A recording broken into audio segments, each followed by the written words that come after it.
hold a flower and hold it in my hand and turn it around. And it's part of it. I'm painting these intimate, moody paintings, and I have to do it with the object in my hand. I have to feel those feelings while I'm working. And that's probably the most important part of my process. I've always lived by the ocean. My time in Massachusetts, and even when I lived in New Hampshire, we were right on the coast. My family were just beach people. We always were. I think painting seashells and seaweed and objects from the sea, they have meaning for me because of this love. I knew I wanted to be an artist when I was probably 4 years old. And my mom tells a story about coloring together. And I asked her to draw me a horse. And she tried to draw a horse in her best way possible. And I informed her that she had actually drawn a dog because of the angle of the legs. And that's when she knew that I was going to be an artist. And my family's been so encouraging of me as an artist. It never was a question of, should I be an artist? It was that I should be an artist, and this is how you do it. So I went to art school at the Massachusetts College of Art and Design. I went there to study illustration because I always thought I would write and illustrate children's books. And when I got to the college, I noticed the illustration department was just full of computers. And that's when I decided that I really wanted to learn to paint first. All art students in Boston get a free pass to any museum in the city. My favorite one was the Isabella Stewart Gardner Museum. It is just the most beautiful structure to begin with. But the art collection inside, they were the artists that I wanted to be. John Singer Sargent was probably my favorite. And one of his paintings at the Isabella Stewart Gardner Museum, it's called El Jaleo. It's a painting of a Spanish dancer, a flamenco dancer, and I would go visit it probably 4 times a week on my lunch break between classes and just sit there and just soak it up. It embodied everything that I thought a good painting should have. And when I look at the paintings that I do now, I mean, I'm not John Singer Sargent, but I feel like the qualities that I admired in his work are still what I'm striving for. When I graduated from Mass Art, I immediately moved to Nova Scotia with my husband. That was 2005. And it was hard. I didn't know anyone here. I couldn't work at the time. And I had this opportunity where I can just paint all day. I started painting the houses around me and drawing and just going out and sketching and doing something just to stay creative. And then I started working from photographs because to draw buildings, it felt easier to take a picture and work out all the brickwork and the different lines. But that wasn't me. And so working from the photograph, I think really hindered me for a number of years. And eventually I burnt out. I wanted to stick my head in the photograph and see what was happening there. I couldn't see the quality of light, and the camera lens flattens everything. So that was really holding me back. And I was doing a lot of reading and writing and just trying to figure out who I was as a painter and what my style was and who I wanted to be. I read this book by Leonard Cohen called WabiSabi for Artists, Poets, and Writers. It really changed everything for me. WabiSabi is a Japanese aesthetic that celebrates the beauty of things imperfect, impermanent, incomplete. And when I read that, I instantly thought of all those Impressionist paintings that I loved. Most of those paintings are not finished at the edges or just really sparing in the detail and darkly lit and dim, a bit earthy.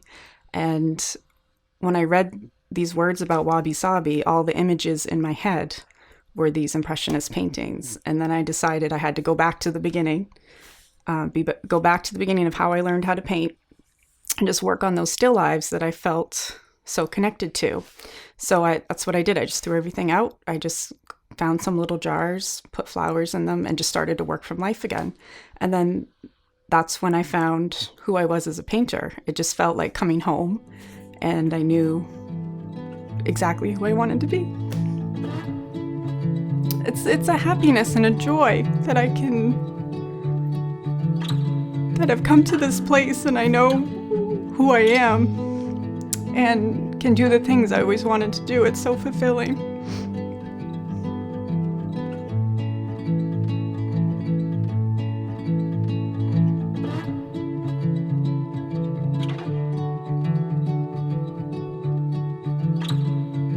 Sable Island started, it was a slow decision. It wasn't just this burst that happened where I have to go there.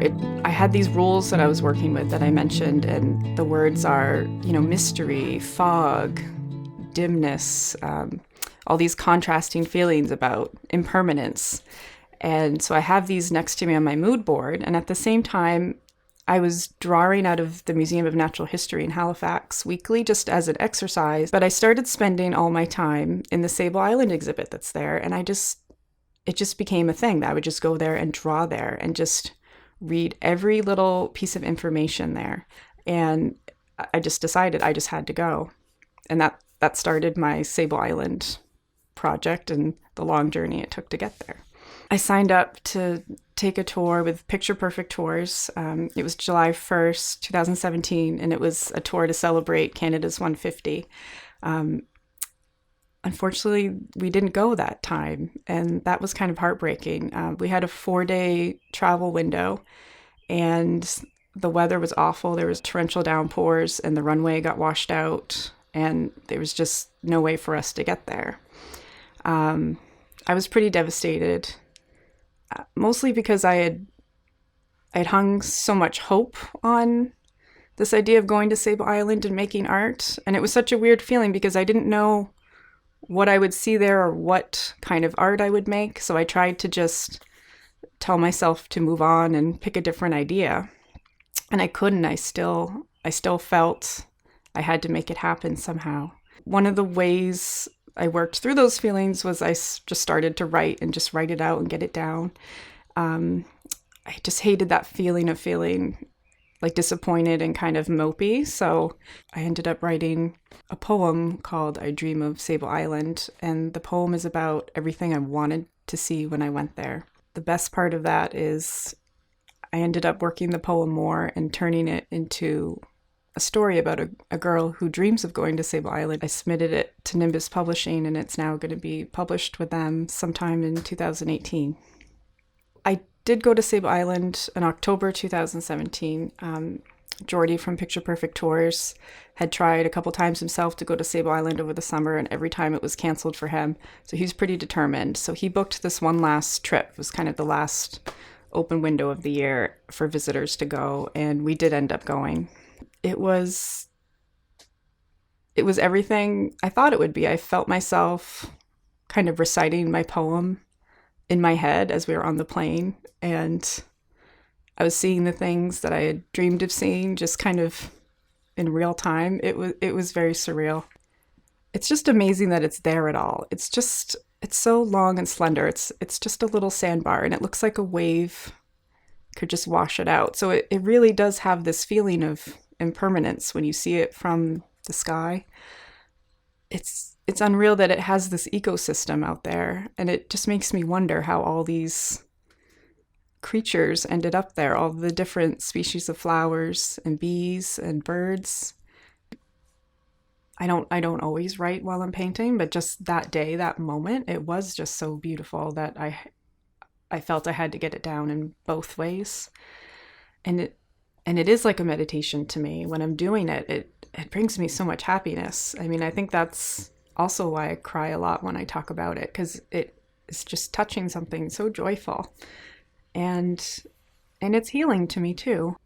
It sounds grandiose, but I do feel like when I'm like holding this little flower, I'm touching the universe somehow. The shells that I paint, I mean, to me, they're little relics, like something lived in it and made this, and has been doing that before we were ever here. And I'm just paying homage to it and making it beautiful for someone else to look at. And I'm connecting with it and I'm loving it. And I hope that love is in the painting. And I hope that's why someone would love my art.